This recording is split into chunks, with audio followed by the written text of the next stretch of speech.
As you were doing most of this internally, and you were leading this effort, but it was very much broken down and understood by employees, and they were a part of helping to find solutions to reach these goals. So, as I mentioned before, I think a lot of this it is technical, and there can be certain layers to it.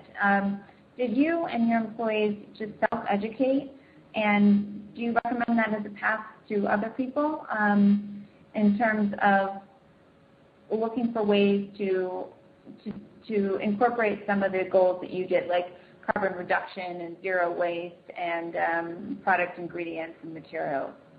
I think the answer to that really depends on the company and who's in the company. We were lucky in that a lot of the employees that we had on staff in 2006 and still true today are very environmentally minded. So we had a really good foundation of knowledge to start with. But all of our managers, including myself, of course, have done a lot of self-education, seminars, industry gatherings, the best books out there, conferences and that kind of thing, to just continually be pushing our own understanding of how we can go about doing this. But we've also had help. When we knew that we wanted to make this change in 2006, we knew that one of the most important things we could do was to figure out what our footprint actually was, both environmental and social. And so we spent 2007 prepping for, and then 2008 doing the analysis to figure out what that footprint was. And you could possibly do it yourself, but I don't know how accurate it would be. So we actually hired a really fantastic group of scientists and analysts at Five Winds International. They're an international environmental consulting firm that helped us figure out what our footprint was, carbon footprint, our chemical analysis to figure out what was in our products, etc.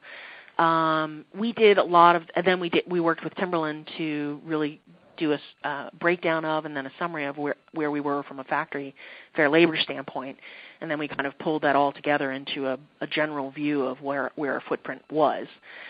And so I'd say that every company needs to do an assessment of what is our base knowledge here, and if they're really lacking in base knowledge, then they need to take their key executives that are going to be driving these processes and get them educated, either through consultants that come in and help them look at their company and advise them and educate them, or sending them to seminars, any of the great conferences, sustainability-related conferences out there